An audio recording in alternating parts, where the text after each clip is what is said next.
Olá pessoal, e vamos para mais um novo vídeo em nosso canal. E o vídeo de hoje são de relatos das minhas experiências fora do corpo. Foram dois momentos que me ocorreram no dia 8 de novembro, sexta para sábado, por volta das 4 horas da manhã. No primeiro momento, eu fui levado num local que parecia um grande restaurante abandonado à beira-mar. Eu estava junto com a minha esposa. Havia duas mulheres limpando o chão daquele local e eu notei que os seus olhares eram sofridos, fixo no chão, que eu deduzi ser piso de cimento queimado. E eu cheguei próximo de uma das mulheres que estava abaixada, esfregando o pano no chão com as mãos, como se estivesse sob castigo. Eu estava com uma caneta daquelas antigas, de 4 cores, não sei se vocês conhecem, e o tubo de tinta de cor preta começou a respingar no chão, bem onde a mulher estava limpando. Ela limpava e a caneta continuava pingando tinta preta no chão.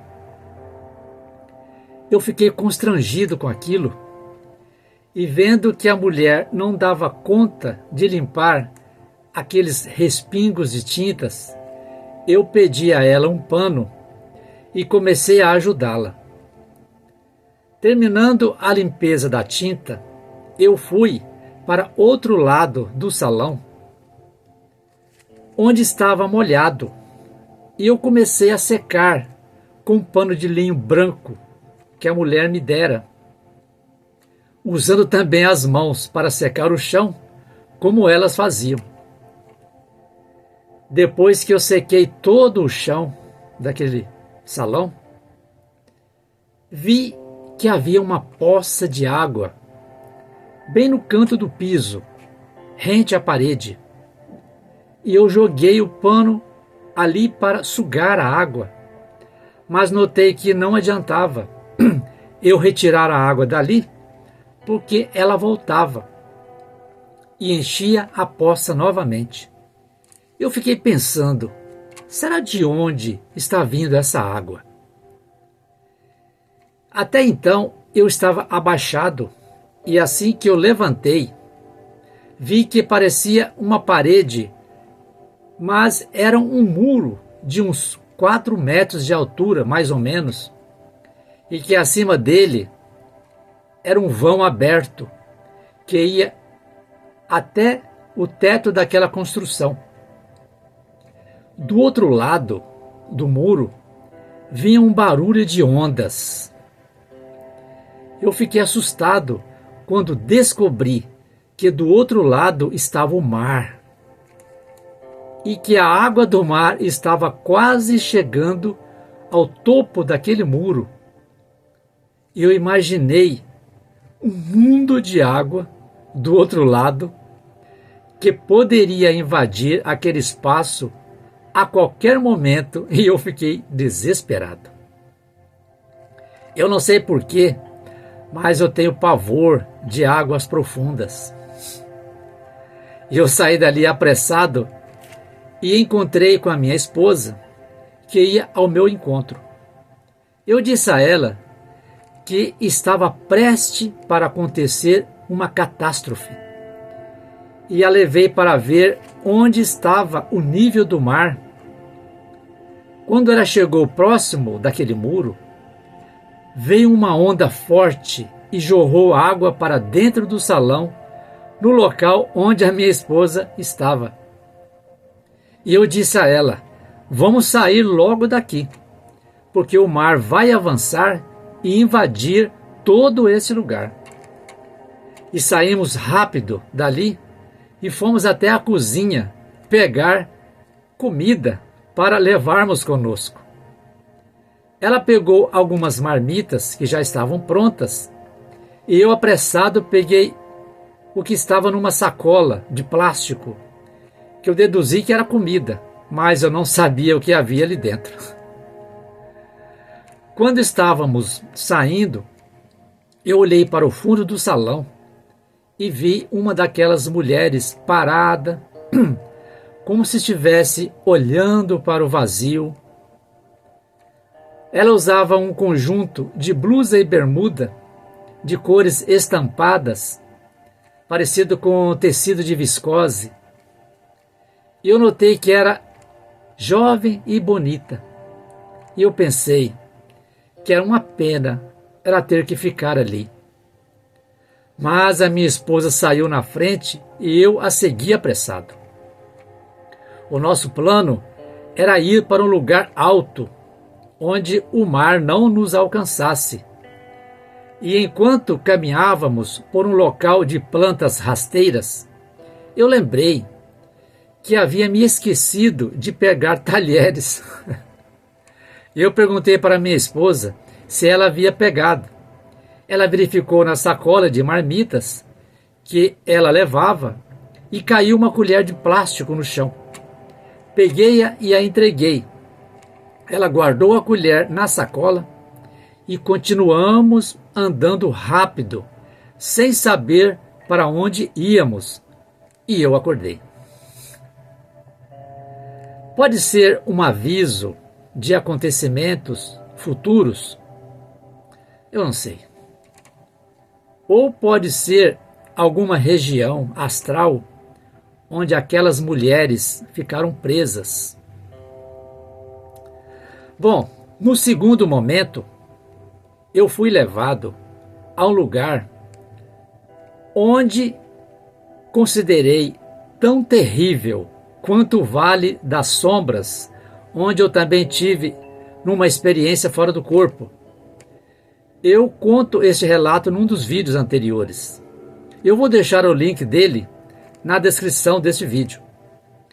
Como no relato no Vale das Sombras, havia também um rapaz comigo. Estávamos num lugar plano, junto com outras pessoas, e abaixo de nós era puro precipício. Logo adiante de nós, numa parte mais alta, estava um homem valentão, atacando sem piedade quem não se submetesse a ele. Tinha uma forma humana, porém bruta. Sua cor da pele era amarelada. Parecia não ter sangue. Havia mutilado muitas pessoas ao seu redor. E disse ele para nós: aqui é o lugar dos brabos ficarem mansos. E se enfrentar, morre. Veja o que eu faço. Pegou um homem que se aproximou dele e mutilou seus braços e pernas. Mas o homem continuou vivo. Aqui em nosso mundo tem sofrimentos e mortes, não é? Mas naqueles lugares só tem sofrimentos. Os seres definham, mas não morrem. Fiquei aterrorizado com aquela cena de crueldade e chamei o rapaz que estava comigo. Vamos embora daqui. E saímos por um corredor e descemos por uma escada estreita de cimento que passava por dentro das casas. As pessoas moravam umas de um lado e outras de outro, e aquela escada cortava por dentro de todas as casas que fomos passando. Eu deduzi que aquela escada, no meio das casas abertas, sem paredes divisórias, era uma forma de manter aquelas pessoas vigiadas e sob controle constante, numa situação bem cruel, não é? Agora, é preciso que as pessoas estejam num estado muito ruim para serem atraídas a esses lugares. E não é castigo, viu, gente? Como algumas pessoas pensam. É uma lei, conforme consta em 2 versículos. O Criador retribuirá a cada um segundo as suas obras. E o outro, todos devemos comparecer perante o tribunal do Cristo, para que cada um receba, de acordo com as suas obras praticadas por meio do corpo, quer sejam boas, quer sejam más. São palavras duras, não é? Mas justas. Pois é, gente. Vi homens e mulheres sentadas nas suas moradias e eu pensei, como essas pessoas podem ficar quietas num lugar deste? Olhei acima da escada e vi que os capangas daquele valentão bruto vinham descendo para nos pegar. E um deles, meio careca, estava quase nos alcançando. Era difícil correr por aquela escada estreita, e quando saímos por um local de pedras de vários tamanhos, o careca nos alcançou, e com uma fúria selvagem para nos matar, mas o rapaz que estava comigo pulou nele e o segurou com a cabeça para baixo e gritou: "Faça alguma coisa!" Vendo que os outros homens estavam quase nos alcançando também, eu não tive outra escolha, senão desmaiar o careca com uma pedrada na cabeça. Pois é, gente. Veja o que o desespero nos faz, hein? Deixamos o homem ali e continuamos a correr pelos pedregulhos, até que acordei bem assustado. Abri os olhos e o meu corpo ficou como se estivesse tomando choque elétrico por um bom tempo. Fiz preces, limpezas energéticas, até que aquelas vibrações pararam. Isso que me ocorreu pode ocorrer também e ocorre com outras pessoas, em estados parecidos como os de sonhos. Eu não tenho dúvidas, viu, gente? Dúvidas que ocorre com qualquer um de nós. Eu tenho certeza que muitos de vocês também já passaram por isso.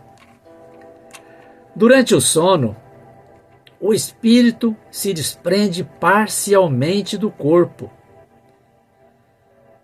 e permanece ligado a ele por um cordão de prata, ou cordão energético, né? Isso permite que o espírito ou a consciência tenham uma percepções e experiências que considero reais no plano espiritual e que muitas vezes, por não compreenderem essas capacidades extracorpóreas, são interpretadas como sonhos. Alguém poderia perguntar: para que somos levados nesses lugares? Para conhecermos que não existe apenas o nosso mundo físico e trazer essas informações para refletirmos a respeito delas. E é uma pena, viu, gente? Que as pessoas não lembram dessas experiências ao acordarem, não é? E as que lembram não dão importância, devido ao apego às coisas terrenas e à crença que é a única realidade que existe é a que vivemos aqui em nosso mundo, por ser a única palpável, não é? O poeta e escritor Dante Alighieri, no século XVIII, escreveu na sua peça A Divina Comédia Humana as suas experiências nos lugares onde ele considerou ser os infernos, que nada mais era do que as regiões inferiores, que atualmente são chamadas de umbrais. A peça teatral da época se tornou num livro chamado O Inferno de Dante. Ah, Davi, esses lugares não existem. Não tenho tanta certeza disso, viu, gente? Tudo indica que existem inúmeros lugares que, de acordo com as vibrações mentais de cada um de nós, um deles será a nossa nova morada, viu? Essa reflexão nos faz entender o que é eterno somos nós, o espírito ou a consciência. As moradas são temporárias. Estão sendo construídas e aprimoradas pelas nossas ações, escolhas e pelo desenvolvimento moral que realizamos durante a nossa jornada da vida, viu, gente? Eu espero que vocês tenham gostado dos relatos. Se gostarem, se inscreve em nosso canal e compartilhe o vídeo para quem gosta desses assuntos, ok? Então, muito obrigado a todos vocês pela participação e até o nosso próximo vídeo.